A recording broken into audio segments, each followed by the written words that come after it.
अस्सलाम वालेकुम फ्रेंड्स। आज की वीडियो रिक्वेस्ट बेस्ड वीडियो है। H B L E T F के ऊपर जो है एक भाई ने रिक्वेस्ट की थी कि आप काइंडली इसके ऊपर डिटेल अपना व्यू दें। तो लीजिए, ये वीडियो आपके लिए हाजिर खिदमत है। तो हम शुरू करते हैं। सबसे पहले ई टी एफ क्या चीज़ है। ई टी एफ के बारे में मैं पहले भी बता चुका हूँ कि ई टी एफ एक कहते हैं एक्सचेंज ट्रेडेड फंड को, मतलब एक ऐसा म्यूचुअल फंड जो कि स्टॉक एक्सचेंज में ट्रेड होता हो। म्यूचुअल फंड्स आमतौर पे बैंक्स के जरिए ट्रेड किए जाते हैं। आप उनके यूनिट्स बैंक्स के जरिए खरीदते हैं। थोड़ा सा उसका कम्प्लेक्स मेथड है, थोड़ा क्लोज्ड मेथड है।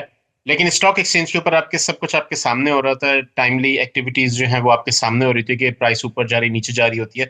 इसके अंदर खरीदना परचेज करना आसान होता है। तो ईटीएफ उसे कहते हैं। और ईटीएफ के अंदर नॉर्मली मुख्तलिफ किस्म के फंड्स स्टॉक्स का जो है वो एक बंच होता है, एक मजमुआ होता है, एक तरह से बास्केट होती है जिसके अंदर आप डिफरेंट किस्म के स्टॉक्स या म्यूचुअल फंड बनाए होते हैं फंड कंपनी ने। कि ईटीएफ एक्चुअली एक फंड है जो कि स्टॉक एक्सचेंज के ऊपर ट्रेड होता है। तो उस फंड के अंदर कोई भी चीज हो सकती है। उस फंड के अंदर स्टॉक्स हो सकते हैं, दूसरे म्यूचुअल फंड्स हो सकते हैं, और इस तरह की चीजें हो सकती हैं। ये डाइवर्सिटी के लिए बेहतरीन चीज है।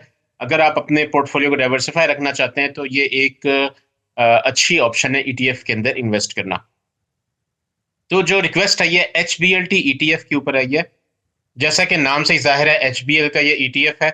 और जो इसका मुखफ़फ़ है H P L total treasury ETF, ये इसका मुखफ़फ़ है। और ट्रेजरी का मतलब होता है ट्रेजरी बिल्स, ये कैश की एक सिक्योरिटी होती है। अब दूसरी चीज आती है, ये टी बिल्स के अंदर इन्वेस्ट करता है। ये इसके नाम से ही जाहिर है। इसको हम अगर स्टडी करें तो H P L total treasury exchange traded fund was established trust deed between H B L asset management and C D C. और यहाँ पे उन्होंने लिखा हुआ है सीडीसी से एंटर होने का मतलब ये कि ये एक स्टॉक एक्सचेंज के ऊपर रजिस्टर्ड है। और ये मैंने आपके सामने स्टॉक एक्सचेंज की ही वेबसाइट खोली हुई है, पीएसएक्स की, जो कि जिसके ऊपर ये रजिस्टर शो हो रहा है। ये open ended exchange traded fund है जो कि ट्रैक करता है परफॉर्मेंस की H B L T T I. ये उन्होंने एक इंडेक्स बनाया हुआ है। और ये इंडेक्स क्या है? Blend of short and medium term government securities issued और guaranteed by the government of Pakistan. अब इसका क्या मतलब है कि ये एक ऐसा ईटीएफ है। मैंने आपको पहले बताया ईटीएफ के अंदर कोई भी चीज हो सकती है। ये ईटीएफ एक ऐसा ईटीएफ है जो कि ट्रेजरी बिल्स को फॉलो करता है। ये जो आपका स्टेट बैंक है, ट्रेजरी बिल्स जो है वो इशू करता है हर साल। और उसके जो है टाइम होते हैं कि 3 महीने का टाइम है, 6 महीने का टाइम है, और 1 साल का टाइम है, इस तरीके से। और उनके रिटर्न्स जो है वो मेंशन्ड होते हैं।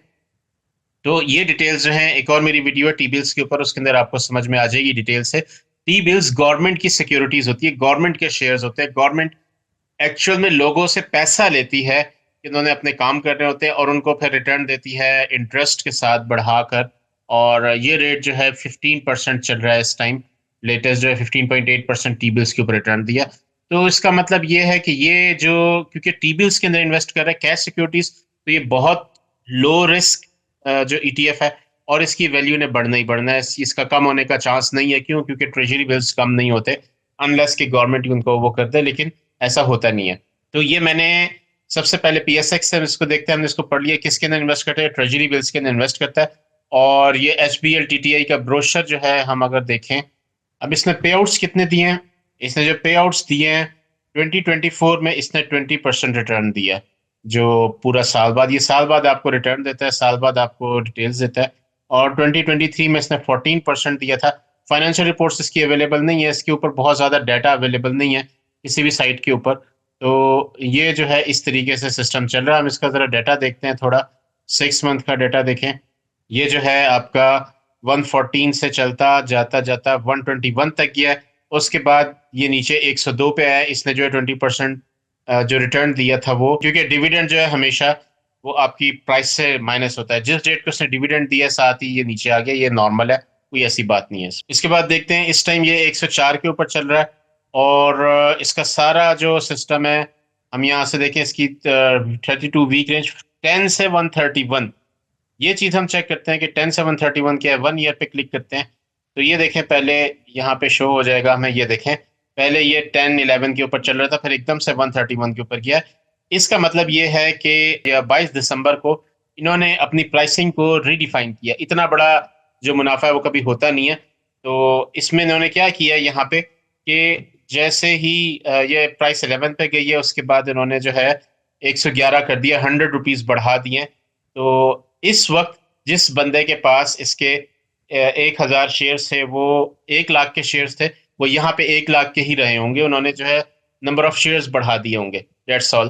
तो इसमें इतना फ़र्क नहीं पड़ता। आप इस चीज़ के ऊपर ये ना सोचें कि भई जिसने 1 लाख लगाया था उसका 10 लाख या 1 करोड़ बन गया होगा, ऐसा नहीं हो सकता, ऐसा पॉसिबल नहीं है। ये रीडिफाइन हुई है इनकी जो प्राइस है। और यहाँ पे देखिए इन्होंने सिर्फ़ और सिर्फ़ कैश के अंदर इन्वेस्ट किया हुआ है। यहाँ पे टोटल इनका कैश के अंदर इन्वेस्टमेंट है और 1% तक चल रहा है। उसके अलावा ये क्योंकि ट्रेज़री बिल्स के अंदर इन्वेस्ट करता है, तो इसके अंदर प्रॉफ़िट आपको ज़्यादा नहीं मिलेगा। हम आगे देखते हैं इसके फाइनेंशियल्स के ऊपर, क्योंकि इसको अभी लॉन्च हुए ज़्यादा टाइम नहीं हुआ और ये खाली ट्रेज़री बिल्स के अंदर करता है, इसके अंदर चेंजिंग बहुत ज़्यादा नहीं आती। लोग सिर्फ़ इसको सेल परचेज़ करके ही ऊपर बढ़ाते हैं या कम करते हैं, तो इसकी वैल्यूएशन वगैरह कहीं पे भी शो नहीं हो रही। हम थोड़ा यहाँ से देखते हैं, 52 वीक हाई जो है 1 ईयर बीटा -18.99, कोई इसके ऊपर डाटा अवेलेबल नहीं है। तो मेरी राय के मुताबिक अगर आप खाली इसको देखना चाहते हैं कि भई ट्रेज़री बिल्स अंदर आप इन्वेस्ट करना चाहते हैं ट्रेज़री बिल्स से पहले, तो ये एक ईटीएफ है जो कि आपको ट्रेज़री बिल्स का जो एक्सपोज़र है वो दे देगा। इसका यही फ़ायदा है, इसके अलावा इसका कोई और फ़ायदा नहीं है। इसका रिटर्न नॉर्मल है, एवरेज रिटर्न है 15% है। लो रिस्क है, सबसे बड़ी बात ये है। अगर आप चाहते हैं कि आपके पास टाइम नहीं है और आप लो रिस्क इन्वेस्टमेंट करना चाहते हैं, तो इसके ऊपर आप काम कर सकते हैं। तो दोस्तों ये थी आज की वीडियो, उम्मीद है आपको पसंद आई होगी। मेरे साथ बने रहने का शुक्रिया। अल्लाह हाफ़िज़।